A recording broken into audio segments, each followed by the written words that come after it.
Hello there. Welcome to the Saroy channel wherever you are in the world, and so much love to each and every one of you. I do hope you're doing really well. I'm doing great, thank you very much, and I hope you're enjoying the story as much as I am, because I think we've got a slender man on the premises, because some white creature with long arms and a terrible skull-like face and hollow sunken eyes appears to have been seen on the property. Mr. Biggerstoff thinks that his next-door neighbour is trying to scare him by dressing up in a Halloween costume. But maybe the costume is not a costume at all, but something infinitely more sinister. So before we continue with part 4 of our story tonight, don't forget to subscribe to the channel, click the notification bell and the thumbs up, and let's continue with part 4 of our story. At this point, I was very much wide awake. It was 1:10 in the morning, and my former sleepiness had abandoned me like a bat out of hell. I was ready to face our unwelcome intruder and give him a piece of my mind, and I felt oddly empowered, like someone playing a game of cards and knowing all too well they have the winning deck and that they couldn't possibly be beaten. Hopefully, after my very fortunate confrontation with Mr. Biggerstoff, he'd think twice about rocking up at our front door to accuse my dog of trespassing on his land. I had about as much as I could take of this objectionable man, who loved to stir up trouble wherever he went, and I was certainly looking forward to giving him a taste of his own medicine. I eagerly trotted downstairs in a hasty scramble, with Bertie running beside me, his tail thumping excitedly. I think he thought I was about to play a game with him in the middle of the night, as he sensed how energetic I'd suddenly become. He rushed off to get his pink teddy bear, dropping it at my feet, looking at me with expectation in his eager dark button-like eyes. "Not now, Bertie. I can't throw you your teddy bear for you. We're going out right now." Bertie looked a tad confused, and promptly picked up the pink teddy bear again, dropping it at my feet, almost as if he was begging me to play with him, because as a golden retriever he loved playing fetch. "Not now, Bertie," I said. Bertie looked a little bewildered. He didn't seem to understand why I didn't want to play with him. I got down on my haunches and attached the leash to Bertie's collar. Bertie's dark eyes registered confusion, for the leash meant a walk, but walking in the middle of the night was not something Bertie was accustomed to. But he wagged his tail enthusiastically, thinking that the heavens must have landed, as what dog doesn't appreciate a walk in the middle of the night like this? I was terribly afraid that Bertie would make a loud commotion and wake up the entire household by barking enthusiastically. I imagined my father descending very swiftly down the staircase to check what was going on, and losing his rag when he saw I was going out of the house at this ungodly hour of the morning, with Bertie at my side. He'd probably say, "What the hell do you think you're doing? Do you realize what time it is? You can't possibly walk Bertie at this time of the morning. Are you insane?" I'm glad to say none of that happened. Bertie remained remarkably composed, fixing his dark nose on the dew-laden grass, wagging his tail profusely.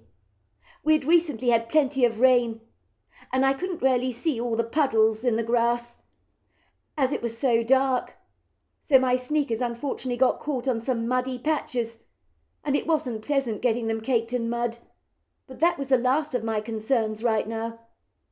I could see the ambiguous, shadowy figure of Mr. Biggerstoff leaving our premises, moving towards his house. Luckily it was easy to catch up with him. He was dragging his right leg and couldn't walk very fast. At this point I was quite a way behind him, but that was when I saw the hideous creature. I knew what I was seeing was not human. It couldn't be. And it was potentially dangerous. So I shouted out into the night, into the cold night air, "Mr. Biggerstoff! Watch out! Be careful!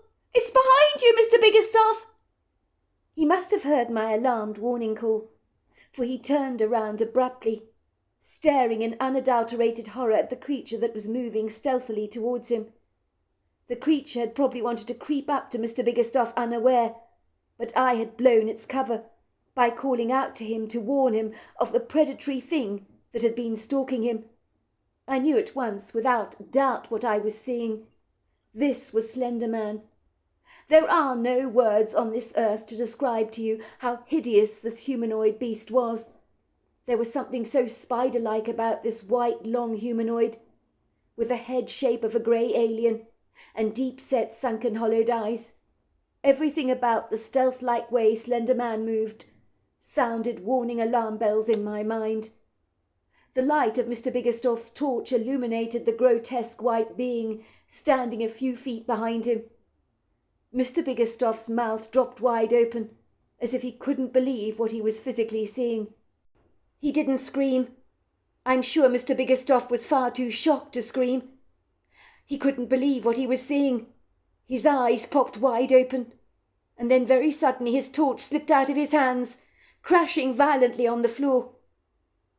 Mr. Biggerstaff seemed to get a little wobbly and unsteady on his feet, and then he seemed to collapse and pass out onto the ground, where he appeared motionless and unmoving. I was so terribly afraid. I'd never been that frightened before. I stood there watching the scene unfold in front of me, in sheer terror. I desperately wanted to run away, to get back to my house as quickly as I could, but I couldn't do it. I could barely move. The creature terrified me. I was rooted to the ground like a boat, anchored to its mooring spot. I could feel prickles of dread running down my spine as I stood there under a tenebrific sky, locked under his magnetizing spell for a horrifying moment. Bertie was barking furiously, but then the figure focused on Bertie. The alien-shaped head came into my focus, with the hauntingly evil sunken hollow eyes, and a skin so white it almost seemed luminescent. I'd never seen anything so hideously ugly in all my life. Slender Man looked up at Bertie, and Bertie whined, and then he, too, just seemed to crumple in a heap at my feet. I could see he was breathing, and was absolutely fine, only he was out cold, as if he'd just been given an anaesthetic of some kind before an operation. I got to my feet. Well, got down on my haunches, that is, trying desperately to shake Bertie out of his stupor, but he was completely unresponsive, although luckily I could see his chest rising and falling. I realised that Slender Man had made Bertie pass out, like he had done Mr. Biggerstaff. Would I be next? I wondered in horror. Slender Man began to look at me, like he'd looked at Bertie. I didn't look at him. Something warned me not to. I knew that if I looked into those eyes of his, I'd end up keeling over like my dog had done. I knew Slender Man had the power to put you out if you were caught under his gaze, so looking at him for me was not an option, even though it was all I could do to not look at him. Slender Man seemed unconcerned about my presence. Clearly I imposed no possible threat to him at all. It was Mr. Biggerstaff that he was after, for reasons I could not comprehend. I was suddenly hit with a horrifying revelation. Julie Warrington must have seen Slender Man on that fateful night, when she lost her footing on the staircase and died on impact when she reached the bottom of the stairs. Was Slender Man the reason that Julie had passed out in the woods that day, having no memory of what had happened to her? The questions roared in my head, like an unwelcome ocean current, but things were beginning to make sense to me. Slender Man threw Mr. Biggerstaff over his narrow, spindly shoulders, as if he weighed no more than a small sack of potatoes. Mr. Biggerstaff was not a small man by any manner of means, and this long, thin, spindling creature seemed to make light weight of carrying the man with an effortless ease, as if he weighed no more than a feather. Slender Man was extremely nimble on his feet, moved at a speed that was impressive, and as he began to run on his long, spindly legs with Mr. Biggerstaff, someone screamed so loudly I wondered who was making such a raucous commotion, until I realised to my horror that the person that was screaming so loudly was me. "No, stop!" I cried. "Stop! Don't hurt him! Don't hurt him! My heart boomed loudly in my chest as Mr. Biggerstoff was being carried off by this creature, this repulsive creature, and there was nothing I could do to help him. I knew I'd never see Mr. Biggerstoff again. Granted, I didn't like this insufferable man, but even so I didn't want anything horrible to happen to him. My scream did not bother Slender Man in the slightest, who wilfully ignored me and began to hurriedly sashay towards the wood, holding his quarry down forcefully with his bendy hand. How could a spindly, thin creature like this, who was incredibly tall, have so much superhuman strength that seemed unnatural? That was when I heard what I can only describe as a forceful rush of energy, almost like when you hear a freight train rushing past you at one hell of a speed and you're nearly flung to your feet, or a fast-moving wind current that wallops through the trees, whipping up everything with it in its path.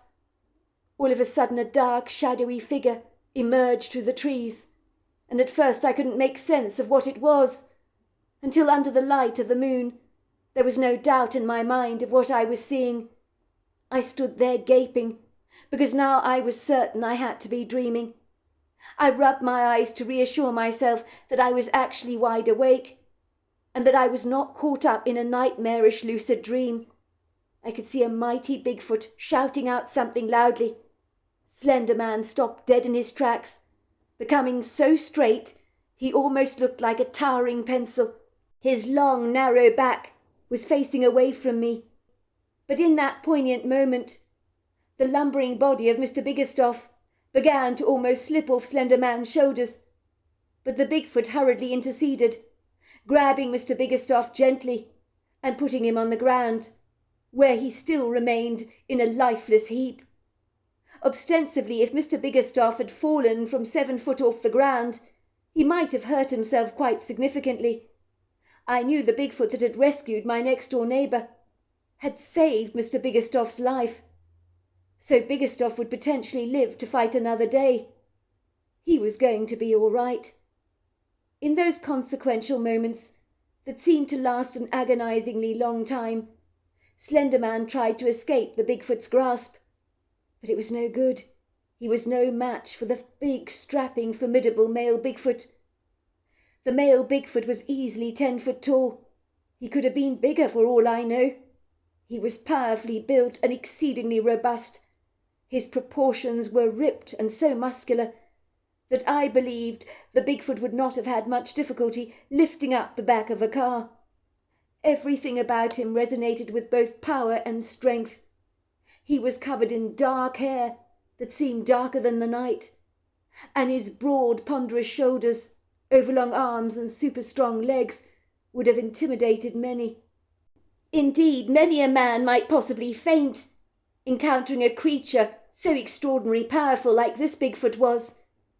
But personally I was too locked up in such a bemused, trance-like state that I didn't really react with any fear, almost as if the adrenaline response within me had completely atrophied.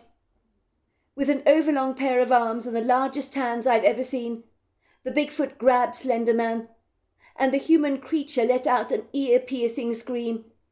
It was so loud it almost blew off my eardrums, as if someone had fired a shotgun right next to me. The Bigfoot gripped Slender Man forcefully hard. The white, lanky, luminescent creature began to fight back, bending his legs and arms in the most peculiar angles, as if his whole body was double-jointed and made of plasticine. I've never seen anything being able to move like that. Once Slender Man was flat on the ground. The creature tried to slither away, like a snake, but the Bigfoot held him down forcefully with just one powerful leg that was crushing his chest down. And then he promptly bent down in a downward dog-like posture and reached for Slender Man's head, tearing it off the neck and throwing it through the woods like a ball. The Bigfoot, realizing he had an audience, looked up at me. Our eyes met for a brief moment. I know it sounds unorthodox and strange, but I didn't feel any fear towards this Bigfoot, only awe and wonder at how he'd completely destroyed a very intimidating foe. What happened next is still very difficult to comprehend, or to get my head around, as I heard the Bigfoot speaking to me in my head, so it was some kind of telepathic exchange. He said, "I'm very sorry you had to witness that. I assure you I'm not violent by nature, but some things need to be dealt with forcefully, or they get out of hand, and these creatures are the very worst. This is the third time in the last year.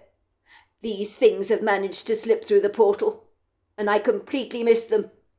They're like an infestation of cockroaches that you have to keep dealing with, because they're so sneaky, so underhanded, so duplicitously crafty. They have sneaky ways of sleeping through the cracks in the portal. I guard that portal with my life, you know, but these things have masterful ways of sneaking through it. It's lucky I heard your screams tonight. Or this friend of yours," he said, pointing to Mr. Biggerstoff, who was still lying motionless on the ground. "Well, he would have met his end tonight, I hasten to say." "He would have died," I thought in my head. And then my thoughts were answered, as if the Bigfoot had read them, as if he completely understand my very thoughts. "Oh, definitely. They love human blood. It makes them strong. It makes them powerful. It gives them energy. They drink the blood and then discard the carcass. It's not pretty." The Bigfoot then looked down at Mr. Biggerstoff on the ground and said, "I'll take him back to his house while he's still asleep. It's better that way. I certainly don't want to leave him out here on his own. It's not safe to leave him unattended. And it'll be a while before he wakes. That creature put him under for quite a long time." I was thinking to myself at this point that Julie Warrington had told me she'd blacked out in the woods and had woken to find herself sleeping on the sun lounger, wondering how on earth she'd got there.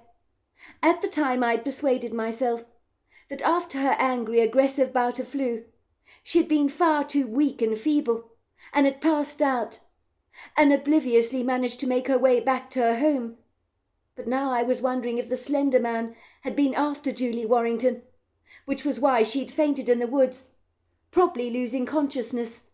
Had the Bigfoot been the one to place her safely on the sun lounger, rescue her from Slender Man, so she'd woken up confused and disorientated, with no memory of what had really happened? The Bigfoot must have read my thoughts, because he answered my question. "Yes, I killed one of these things in the wood, when he tried to get the old lady locked under his spell. He made the poor old woman faint. I was there that day. I witnessed the whole dreadful thing. The dog was going ballistic. It got my attention. That's why I rushed to the scene to see what was going on. He also got the dog under his powerful spell, so the dog was also out like a light. I brought her back to safety. She was in a bad way. The energy around her gut area was very impaired.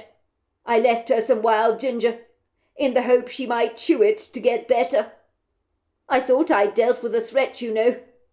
But another one of those nasty things came through the portal again, setting his sights on the old lady, probably because she was so vulnerable being on her own. I saw him banging on her window. Luckily her dog was making a huge raucous commotion. I sensed something was up. I came over to the house to investigate, and when I saw the nasty thing looking through the window at the old lady, I promptly put him out of his misery. I pulled his head off. It's the easiest way, you know, to kill these things. The neck is very weak. It's their most vulnerable spot. We rarely have been infested with these things more recently. Years can go by and nothing comes through the portal, but 3 of these things in 1 year slipping through undetected is in itself extraordinary. It's like an infestation, you could say. I'm the guardian of this portal. It's my responsibility to keep these pests at bay. But these things are like gnats, not easy to fight off. They masterfully manage to slip through the shadows without being detected. One of their greatest advantages, of course, is that they can bend their body at all kinds of absurd angles, like nothing else I know. And this means they can make themselves into all kinds of unusual shapes, which can be very confusing, because anyone can assume they're seeing something else. and they don't realize that they're actually observing this creature. Sometimes it's too late to prevent a tragedy from happening, I'm afraid. But why did this thing go after my old friend and Mr. Biggerstoff? Is it because they live on their own? Is it because they're vulnerable? I asked in my head. The Bigfoot nodded. If you're a hunter, you like to use as little energy as possible to get your prey. Believe me, I know all about that. No one wants to relentlessly chase after something that is so fast it's almost impossible to catch. These creatures are lazy by nature. They like to get you on your own, isolate you. And the older, the more vulnerable and weak you are, it's easier to take you down. As are little children, of course. I think this old man, well, he was an easy target, especially given he has a limp, hasn't he? On his right leg. He can't move very fast. I suspect this thing tried to lure him out of the house so that he could bring him down and feast on his blood. That's what they do, you see. Suddenly everything began to make perfect sense to me, as if the mysterious pieces of a jigsaw puzzle were beginning to fit together perfectly. I realized that Mr. Biggerstoff, who had falsely accused me earlier on in the morning of dressing in a Halloween costume and deliberately trying to scare him, so he charged around my house to give me a huge telling off, and to tell me not to do this again or I'd be sorry. I think he believed I was doing it again, trying to scare him again, because he'd seen Slender Man once again, and in his outrage and fury had tried to follow me.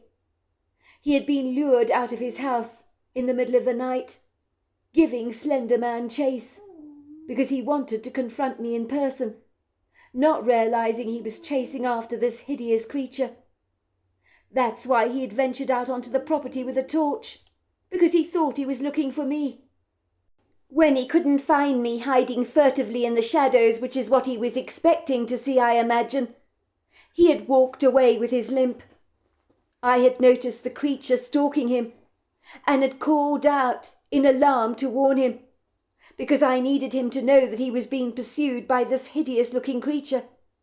And when Mr. Biggerstoff turned around and his horrified eyes met Slenderman's, he somehow collapsed on the spot, which is exactly what Slenderman had intended would happen. "My dog!" I said, pointing to the Bigfoot. "Is he going to be all right?"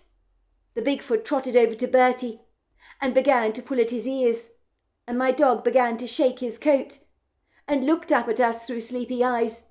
"Give him a little longer," the Bigfoot told me. "He'll come around shortly." I watched the Bigfoot putting Mr. Biggerstoff on his shoulders.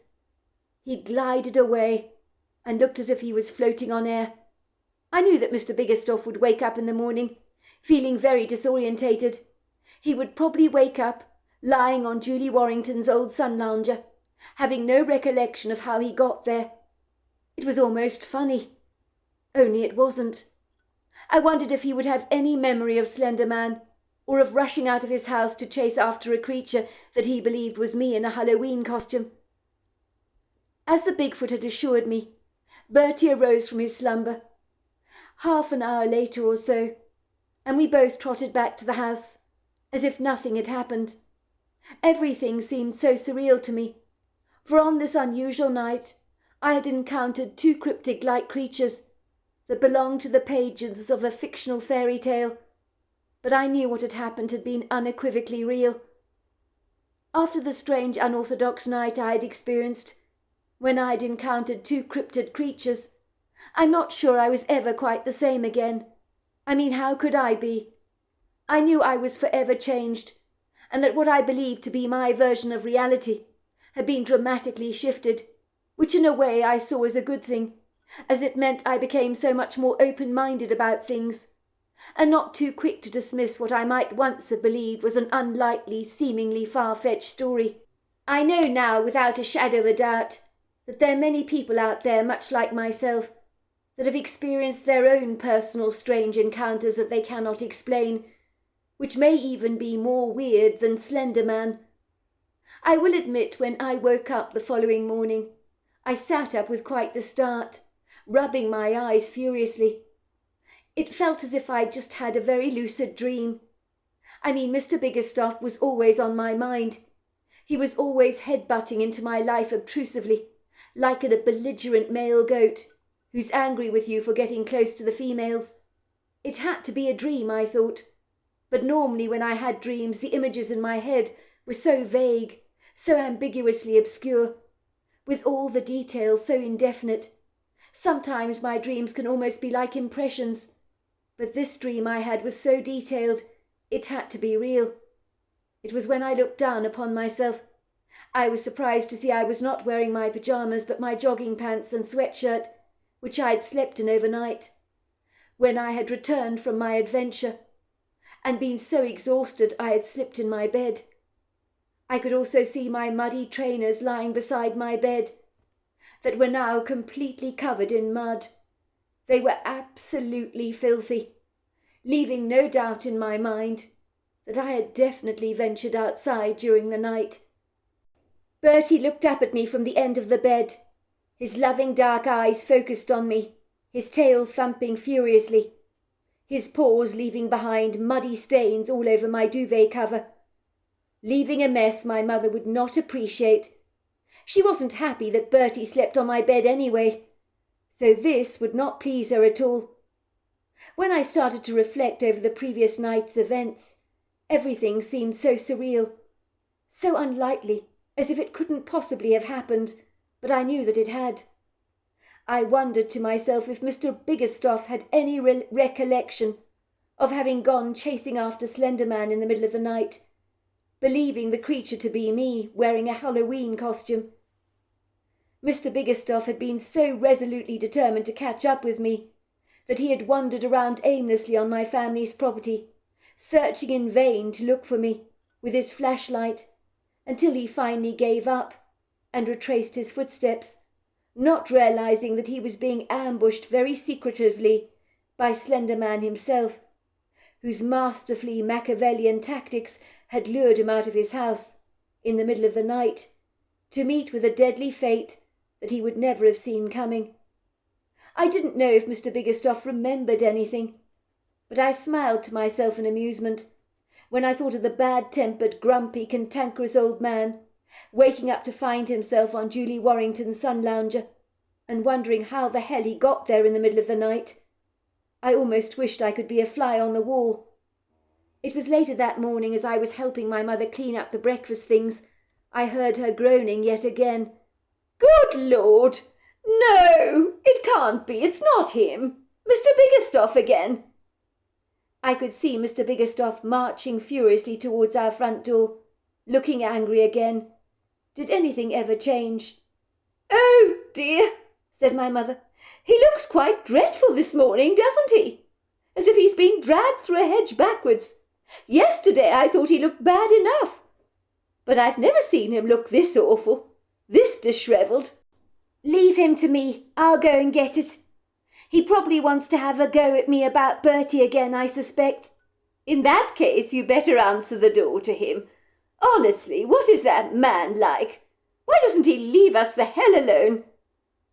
I walked over to the front door, and there Mr. Biggerstaff was, looking at me with daggers for eyes.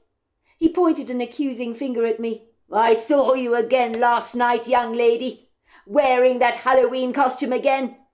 I'm not going to put up with this a moment longer. If you come onto my property again in the middle of the night to try and scare me like you did, I'll call the cops on you. Do you understand?" "Mr. Biggerstaff, I haven't got a Halloween costume, and I didn't try to scare you last night. I don't know what you're talking about." My mother arrived at the door after hearing Mr. Biggerstaff's raised voice. "Is everything all right, Mr. Biggerstaff?" "No, it's not all right. What does it look like? Do I look as if I'm all right? I'm certainly not all right. I'm very angry indeed. You have no idea. Your daughter over here has been dressing up in a Halloween costume, venturing onto my property in the middle of the night. Why? Because she wants to scare me. She's been tapping on my window and looking in at me. I tried to chase after her last night, but she disappeared on me. I know it was her. I'm not stupid, you know." My mother looked at me with horror in her eyes. I had no way of knowing that she had been in my bedroom, seeing my muddy sneakers and the mud over the duvet cover. She was probably beginning to think I really had tried to scare Mr. Biggerstoff last night, because there was mud everywhere, so she knew I must have sneaked out of the house, and she put 2 and 2 together and made 8. She smiled at Mr. Biggerstoff awkwardly and said, "I'm sure you're mistaken, Mr. Biggerstoff. My daughter wouldn't try and scare you. She wouldn't do that, I'm most sure." But my mother did not say that very confidently. "You don't know your daughter, then," said Mr. Biggerstoff. "She's a nasty piece of work, she is. Tried to scare me half to death. But she's not going to do that again. Do you understand?" As Mr. Biggerstoff stormed off indignantly, my mother looked at me, raising a warning finger. "Don't you ever try to scare that poor old man again. Do you understand, Cara? I can't believe what you've been doing to him. You can see how rattled he is. I know none of us have warmed to him. He's a pugnacious and very difficult man. But we have to learn to live next door to each other. And we need to get on. I know you don't approve of the way he had a go at you about Bertie. But let it go, love. There are bigger fish to fry out there.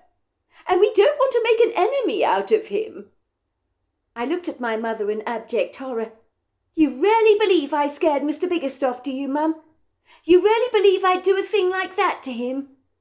"Sweetheart, I hate to tell you this, but I know you did. I saw the muddy marks all over your bed. You went outside last night, did you not? Look, I completely get it. Maybe if I was your age, I might do the same. I sincerely hope I wouldn't, of course. You're mad with the old man. You want to get your revenge. So you thought trying to scare him would be a good idea. But that's going a step too far. And next time he may genuinely call the cops on you. And what would you have to say for yourself then, when they found out that you were trying to scare an old man? Nobody would look on that favourably, dear." I knew there was no point in reasoning with my mother. If I mentioned the events of the previous night, she might think that I had lost my mind, or that she had a head case for a daughter, so I kept my mouth shut. Mr. Biggerstoff continued to live on our property next door for many years. He had no friends or family visiting him, and I almost felt sorry for him. Bertie no longer went over to Mr. Biggerstoff's property. Perhaps he realised that Julie Warrington was never coming back, and had reached a place of acceptance, understanding that his new home was now with me. I only ever saw Mr. Biggerstoff in town on occasion, when he would cast me a formidable glare. He abhorred the sight of me. Luckily he never came to the house again to complain about Bertie. But one day I noticed a for sale sign went up on the old Victorian property, and a family bought the place and renovated it superbly. I never got to know the new family, as by then I was living away from home. But Mr. Biggerstoff was never seen in our neck of the woods again. I sometimes think of that night when I encountered Slender Man and a Bigfoot, and it's times like this that I'm left scratching my head saying, did that really happen? But I assure you that it did. So there you are. That's my story. Wow, what an incredible story. Until next time, goodbye and good